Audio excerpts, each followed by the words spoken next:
तो आप सबका मेरे YouTube चैनल पर हार्दिक स्वागत है। चैनल पे आप नए हैं, चैनल को सब्सक्राइब कीजिए, जुड़िए हमारे साथ में। आप लोगों को मैं सूचित करना चाहता हूँ, देखिए संसद की कार्यसूची में आज का दिन लिस्टेड है और जाहिर सी बात है कि बीएड वालों का ये जो प्रस्ताव है आज पास हो जाएगा। काफ़ी कुछ डिपेंड करता है संसद की कार्यवाही चलने पर। अगर कार्यवाही चलती है तो उसका बेनिफिट निश्चित रूप से मिलेगा और नहीं चलती है तो उसका नुकसान भी उठाना पड़ेगा। ये एकदम सच है ना। और सबसे बड़ी चीज़ ये कि देखिए इस समय अर्धवार्षिक परीक्षाएं चल रही हैं, तो अर्धवार्षिक परीक्षाओं की कापियाँ जबरदस्त संख्या में राबाई करती हैं। जानते हैं हिंदी और संस्कृत में ज्ञान उमड़ता है इन लोगों का।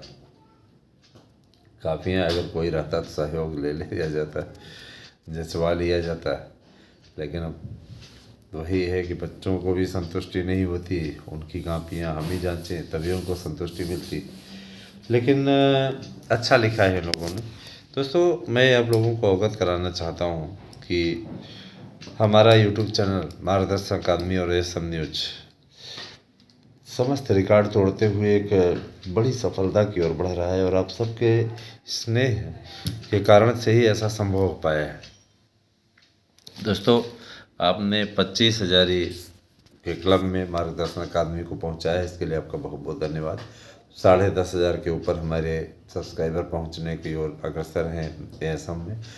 शुभ न्यूज़ पे आप लोगों का की एक्टिविटी सही नहीं है।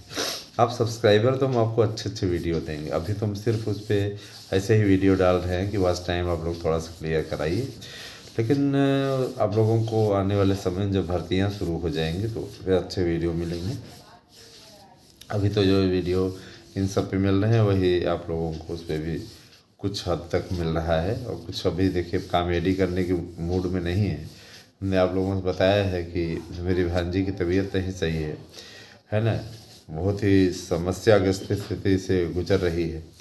और निश्चित रूप से देखिए वो चाहे सार्थक गवर्नमेंट जॉब पॉइंट वाले सर की भांजी हो चाहे हमारी हो, हम हमेशा अपनों को अपना ही मान करके ये चीज़ करते हैं। जैसे कुछ लोग कह रहे थे, तो बता देना चाहता हूँ कि ऐसा रिश्ता अनमोल होता है कि निश्चित रूप से है ना, मामा भांजी का रिश्ता ऐसा होता है ना, वो भी विशेष रूप से ऐसे बच्चे जिनके प्रति बड़ा दुलार रहा हो, बड़ा लगाव रहा हो, वो जब पीड़ित होते हैं तो कष्ट होता है। ठीक है, अपने ही आंखों के सामने अपने उन बच्चों को कष्ट में पड़ा हुआ देख कर के बहुत तकलीफ़ होती है। खैर माता रानी से प्रार्थना है, आप सबकी दुआएं हैं साथ में, तो उम्मीद है कि वो ठीक हो जाएगी। दोस्तों मैं ये चीज़ कहना चाहूँगा आप लोगों से कि देखिए आज तो लिस्टेड हो गई है और इसमें बहुत बड़ा इसका पॉजिटिव रिजल्ट ये भी है कि मान के चलिए कि इस पर 101% अब आप लोगों की जीत तय हो चुकी है।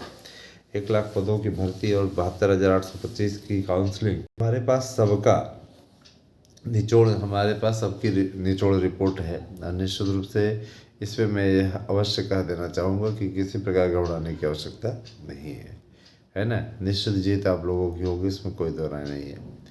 आप लोग बस ये है कि अपने शिक्षक बनने के अभियान को पूर्ण करते जाइए, समाधान उसका होता जाए, बस यही हम आपसे कहना चाहेंगे।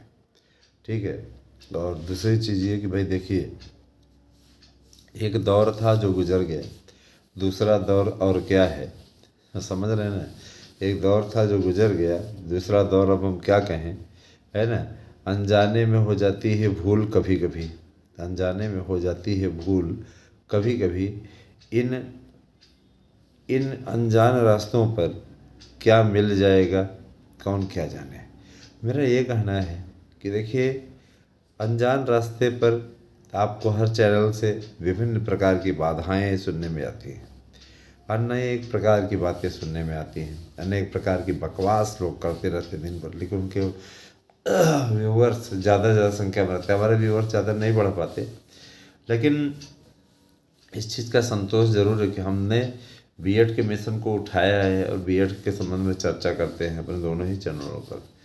ठीक है, आप सभी का भी सहयोग चाहिए, आप सबका स्नेह बंधन बना रहे, आप लोगों तक सूचना कैसी प्रकार से हम आदान प्रदान करते रहें, बताते रहें आपको, है ना। सारी चीज़ें यही सब सारी बातें हैं। बाकी जो होता है, कहते नहीं कि जो होता है वो ईश्वर के हाथ में रहता है, वही ईश्वर ही करता है, सब कुछ उन्हीं के हाथ में है। तो सारी चीज़ें हैं। हम लोग तो बहुत दिनों से इस बात को लेकर के राष्ट्रोपेश में फंसे हुए हैं, है ना, कि बीएड की एंट्री कैसे होगी। तो इसके लिए हम लोग लगातार एनसीटी और प्रधानमंत्री कार्यालय सबसे जुड़े हुए हैं, है ना। हम ट्वीट नहीं चलाते हैं, कुछ लोग ट्विटर पे हैं हमारे अपने समर्थक, तो ट्विटर के ज़रिए भी हम लोग बार बार पोस्ट रिपोस्ट करवा रहे हैं ताकि सक्रियता बनी रहे। और रही बात है कि 69,000 के आरक्षण को लेकर के कुछ लोग माथापच्ची कर रहे हैं, मैं बता देना चाहता हूँ कि वो कुछ नहीं हो कर पा सकते। उसके पीछे रीज़न है। सबसे बड़ी चीज़ ये कि सरकार ने डिसीजन ले लिया और सरकार फिर से दोबारा भी सत्ता में आ गई, और इसके बाद में 10 साल का कोई नौकरी कर लेगा सरकार। वैसे तो अभी इनकी जानी नहीं है सरकार, लेकिन मान लीजिए अगर इनकी गवर्नमेंट जाती तो भी कोई नहीं हटा पाए, क्योंकि जाहिर सी बात है 10 साल से अगर कोई व्यवस्था बना हुआ है तो उसको कोई नहीं हटा सकता। 72,825 में टीटी मेरिट वाले क्यों आज नौकरी करके मजे ले रहे हैं? उनको हटाने का भी आदेश होने के बाद भी, है ना, जाहिर सी बात है सरकार ने हाथ पैर जोड़ करके ये कहा करके कि ताला नहीं खुलेगा विद्यालयों का, ये नौटंकी वो नौटंकी तमाम प्रकार की पैरवी करके उनको बचा लिया। कहीं ना कहीं सरकारों के द्वारा ऐसी नीतियाँ क्यों बनाई जाती है, ये अपने आप में अच्छा प्रश्न उठता है।